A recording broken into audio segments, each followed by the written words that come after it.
With the 2024 Summer Olympic Games on the horizon, all month we are compiling what we're calling our Paris Playbook, celebrating French culture while taking note of how we can get a taste of it here at home.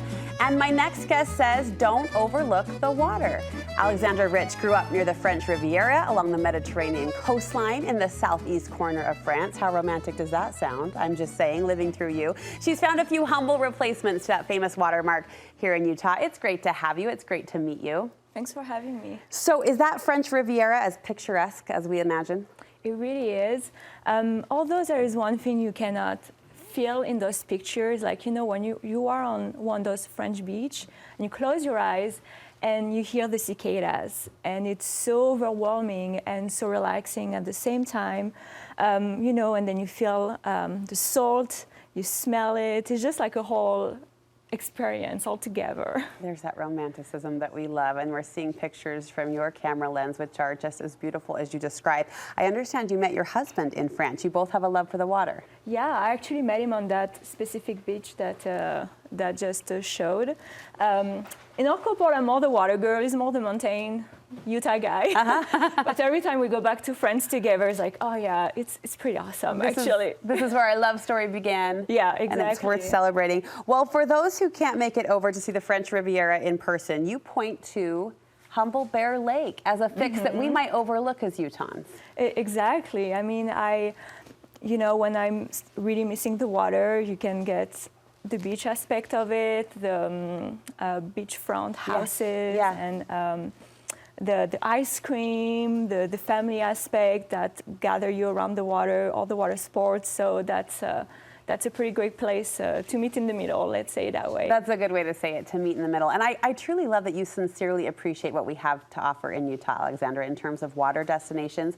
Your personal camera roll is full of scenic shots of Bear Lake, Lake Powell, and Moab. Do these places make you feel like you're home?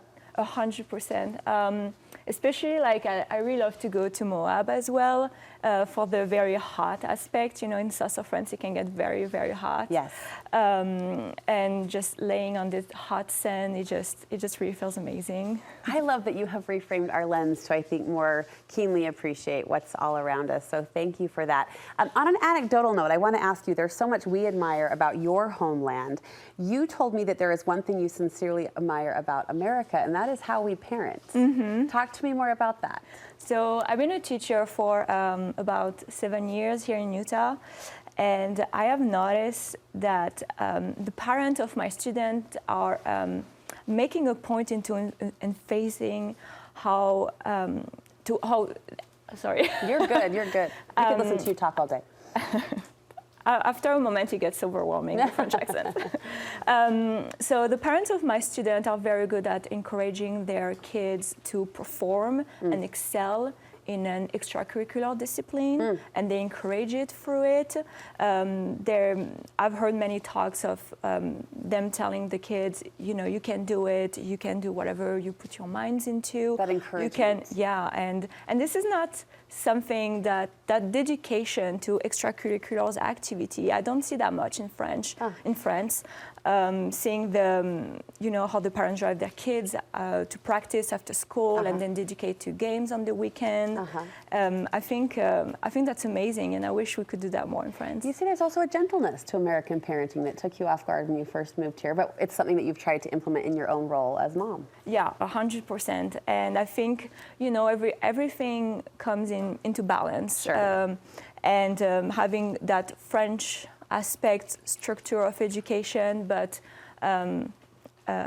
seasoning it with the American gentle parenting has been very good for me, and it's been awesome to witness and to apply to my own children and in the classroom as well. Well, your family is beautiful. I know you're a loved French teacher in the Granite District, so thank you for stopping by to share your perspective and to help us see it through your beautiful lens. We appreciate it. Thank you.